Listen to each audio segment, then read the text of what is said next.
Olá, pessoal. Essa aula vai ser sobre a conversão de um NFA para um DFA. Vou começar com um exemplo simples, uma string, uma expressão regular como essa, que tem um autômato correspondente que eu posso criar a partir da construção de Thompson. E a construção de Thompson produz várias transições epsilon. Eu vou marcar esse autômato aqui com nomes de estados e vou colocar a representação dele como uma tabela, tá, onde a gente tem transições para A, B, C e as transições epsilon. Aqui seria o estado, né? Tem 1, 2, 3, 4, 5, 6, 7, 8, 9. E para cada estado eu coloco as transições aqui, né? O 1 pode ir para 2 e 6 por transições epsilon, e os outros estados vão marcar da mesma maneira, né? O 3 tem uma transição por A para o 4. 4 vai para 3 e 5, 5 para 9, 6 para 7 com B, 7 para 8 com C, 8 para 9 com epsilon. Tá? Então, essa é a tabela de transição. É útil fazer o fechamento. Eu vou fazer já e depois a gente vê por quê. Então, para eliminar as transições epsilon, eu gosto de fazer isso em 3 etapas. A primeira etapa é fazer a propagação, o fechamento do estado inicial. O que significa isso? Eu quero marcar todos os estados que podem ser acessíveis a partir do estado inicial somente com transições epsilon. E por que isso? Como eu posso, por exemplo, nesse estado 2, eu posso sair de 1 para 2 sem gastar nenhum caractere, ele funciona tão bem como o estado inicial como o próprio estado 1. Ele poderia fazer parte do conjunto de estados iniciais, porque qualquer caminho que comece em 2 e termine no 9, no caso, seria um caminho válido. Então eu vou fazer essa propagação, eu vou andar na direção dos epsilon, marcando todos os estados iniciais, como se eu estivesse contaminando os estados com a propriedade de ser um estado inicial. Então a gente começa aqui no 1, o estado inicial, e eu vou montar esse fechamento. Tá? O fechamento, então, seria como eu faço isso pela tabela. O 1 vai para 2 e 6. Então, o que eu vou fazer? Eu vou incluir as linhas 2 e 6 na linha do próprio 1. Mas é só a parte da coluna epsilon, né? Isso vai fazer o fechamento. Então, eu vou incluir as linhas 2 e 6. A 6 está vazia, então eu vou incluir aqui 3 e 5. E faço isso até esgotar os estados, ou seja, eu vejo se a linha 3 acrescenta mais alguma coisa, e aqui não, e a linha 5 acrescenta o 9. Já a linha do 9 não acrescenta nada. Então, a gente termina aqui. E eu vou fazer o fechamento para todos os estados, porque isso facilita a análise. 3 e 5 a gente já viu que fecha para 9, e 9 não fecha para lugar nenhum. Tá? Então, essa ficou a tabela. Agora vamos continuar.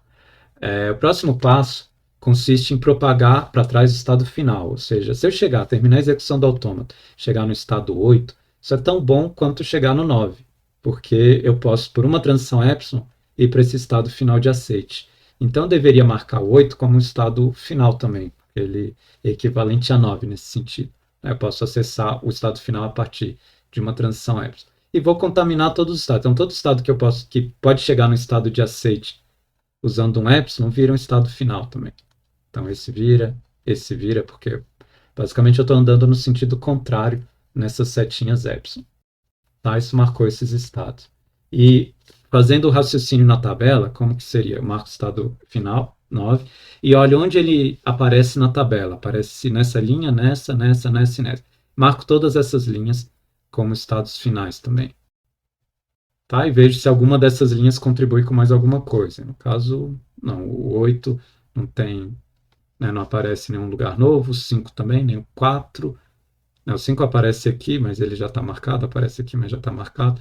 E nem o 4, nem o 2, nenhum. Nenhum aparece, nenhum ativa nenhum estado novo. A gente termina aqui. E se vocês verificarem, esses são os mesmos estados que eu marquei aqui. Então, tem 1, 2, 4, 5, 8 e 9. Tá? Então, isso termina a segunda parte, que é de marcar os estados finais. Então, só para relembrar, passo 1 é fazer o fechamento epsilon e propagar o estado inicial. E o passo 2 é propagar o estado final. Eu esqueci de marcar o estado inicial, né? A gente fez o fechamento epsilon de 1, eu tenho que marcar todos esses estados como estados iniciais. Então, 1, 2, 3, 5, 6 e 9. Tá, e agora entra a parte de eliminar os estados epsilon, propriamente dito. Então, o que a gente faz aqui? Eu vou pegar um exemplo, esse aqui. Imagina que eu quero tirar esse epsilon. A ideia é tirar 1 a 1. Para tirar esse epsilon, o que eu faço? Eu vejo, essa transição vai do 1 para o 6. Então, o 1 é a origem e o 6 o destino dessa transição epsilon. Eu vou verificar todas as transições que a gente pode fazer a partir do destino do epsilon, ou seja, do 6. O 6 pode ir para 7. Quero ver todas as transições que eu posso fazer com um único caractere. E aqui só tem uma, que é essa transição de 6 para 7 com B. O que eu vou fazer então? Eu pego esses destinos e ligo aqui. Então, o 1 agora também pode ir para 7 com B. Como que isso funciona na tabela? Tabela eu queria eliminar esse carinha, que é a transição de 1 para 6 por epsilon. Eu vou olhar na linha 6, o que tem, o que ela contribui. Opa. A gente já fez o fechamento epsilon, então eu não tenho que me preocupar com a contribuição de epsilon. E vou copiar todas essas transições de volta para a linha 1. Tá? Que aqui a ideia é, eu estou pegando os destinos de 6, que é isso que a gente fez aqui, e estou ligando todos esses destinos de 6 a 1. Então aqui eu coloco 7. Tá? Um jeito mais prático de pensar nisso é fazer o seguinte, eu olho na coluna epsilon e copio todas essas linhas aqui de volta no 1. Então eu vou copiar a linha 2, que está vazia, 6, 3, 5 e 9. 3 tem um 4, 5 não tem nada, 9 não tem nada. Então ficou com isso. Tá? Se eu fizer isso para todas as linhas, aqui eu copio 3, 5 e 9, 3 tem um 4, 5 e 9 estão vazias. Aqui também tem 3, 5 e 9, fica só com 4. 9 é vazia, 9 vazia, pronto, terminou. Isso faz a conversão, a eliminação de todos os epsilon. Então, uma vez que eu fiz isso, posso cortar todas as transições. Ou graficamente eu poderia continuar esse processo, né? Por exemplo, se eu quiser eliminar essa transição, ela vai do 4 para o 3. Então, eu vejo todos os destinos do 3, 3 só vai até o 4, e ligo o 4 nos destinos dos 3. Então, no caso, eu vou ligar o 4 no próprio 4. E posso fazendo isso, né, paulatinamente. Então, por exemplo, para eliminar essa, vai do 8 para o 9. Eu ligo todos os destinos do 9, que é o conjunto vazio, não tem nenhuma transição saindo de 9 ao 8. Então, não ligo nada a 8, eu simplesmente corto essa transição. Mesmo raciocínio aqui, mesmo raciocínio aqui, mesmo raciocínio aqui. Tá? Cortei várias transições epsilon. Já aqui a gente vai ter uma ligação para 4, porque nessa transição aqui, daqui para cá, desculpa, isso, essa é a origem, esse é o destino. A partir do destino a gente consegue ir para 4, certo?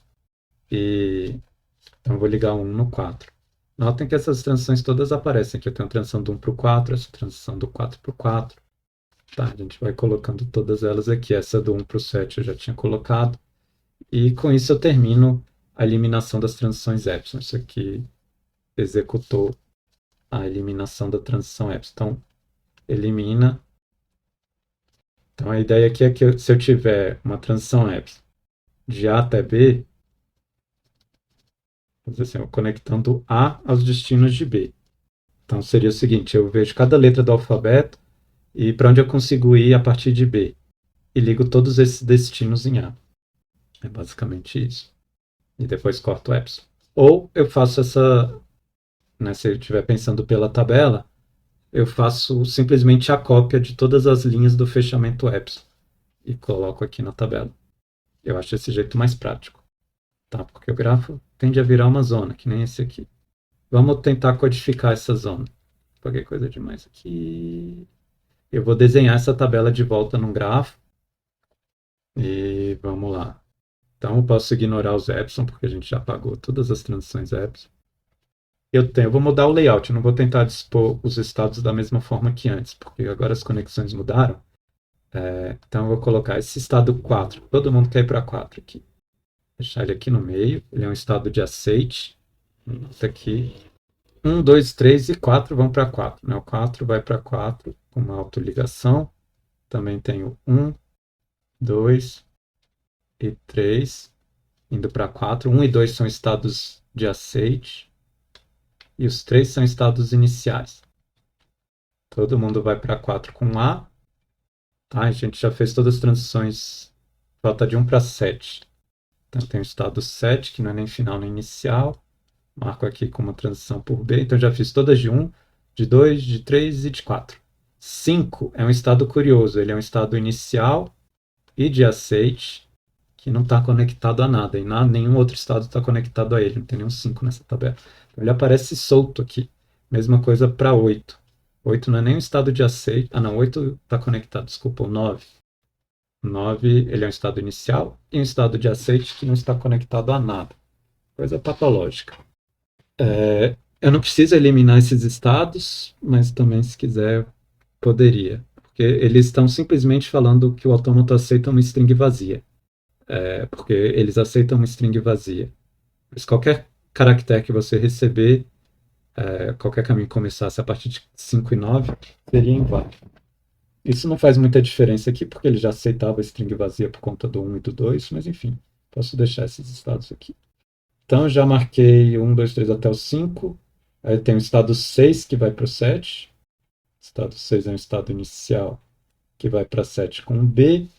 O 7 vai para 8 com C.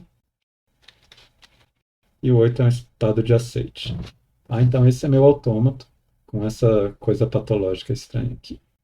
Agora, eu vou reescrever esse autômato como uma tabela e vocês vão ver como que a gente converte ele finalmente para um DFA. Então, qual é o procedimento aqui? Vou recriar a tabela. Então, tem os estados A, B ou C, não tem mais epsilon. E a ideia aqui é o seguinte, eu vou rastrear os conjuntos de estados. Então, por exemplo, começo nos estados iniciais, 1, 2, 3, 6. 1, 2, 3, 5, 6 e 9, na verdade. 1, 2, 3, 6, 5, aliás, tem um 5 antes de 6, 5, 6 e 9. Então, a partir desse bando de estado, que são estados de aceite, pelo menos alguns deles, então eu marco, se tiver pelo menos um, eu marco como estado de aceite. E a partir desse grupo de estados eu vejo o que acontece, com uma transição por A, B ou C. Por A, todo mundo vai para 4. Ou morre na praia, como 5, 9 e o próprio 6 também não tem nenhum caminho com A. Com B, eu só tenho essa transição para 7. Com C, todos eles morrem na praia. Então eu fico com essa tabela. Isso acrescentou 2 novos estados, 4 e 7. Então eu incluo na tabela e continuo.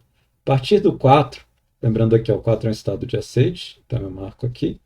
7 não. A partir do 4, eu posso ir para 4 com um A, voltar para 4 e só. E a partir do 7, a única transição possível é para 8 com C. Então eu marco aqui o 8, que também é um estado de aceite, estado final válido. E isso não acrescentou nenhum estado novo, então eu termino aqui a minha conversão. Esse autômato virou um DFA. Mas como um DFA? Esse aqui eu tenho um conjunto de estados. A ideia aqui é só pensar que agora esse conjunto é um nome, não é mais um conjunto de estados de fato. E eu posso ou usar essa string enorme como nome, ou renomear. Posso falar que isso aqui é A, o 4B, 7C e 8D.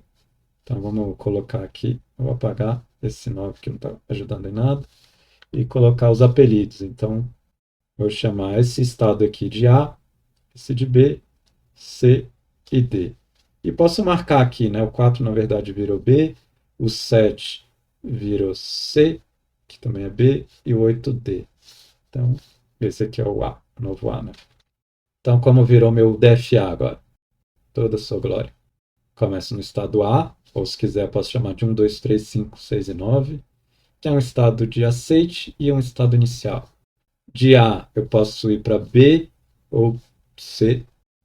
Com A eu vou para B, com B eu vou para C, e B é um estado final, né? Olhando aqui, é um estado de aceite. Finalmente, de B eu posso continuar em B, posso voltar para B com A, e de C eu posso ir para D, que é um estado de aceite, com uma transição por C. Então eu fiquei com esse autômato, que é um autômato muito mais simples que o original. Isso não é necessário, tá? Às vezes a conversão para DFA produz autômatos bem mais complicados que o original, às vezes produz autômatos bem mais simples, e às vezes autômatos parecidos. Dessa vez a gente deu sorte, e eu vou testar algumas strings. Eu vou testar algumas strings válidas, como por exemplo AA, né? Qualquer número de repetições de A, a string vazia, seria uma string válida, ou a string BC. Seriam strings válidas e alguns exemplos de strings inválidas, tipo ABC, som B ou BCA. Tudo isso é inválido segundo essa linguagem. Vamos ver se essas propriedades se verificam. Então, A. Eu vou para o estado B, que é adjacente, então funciona.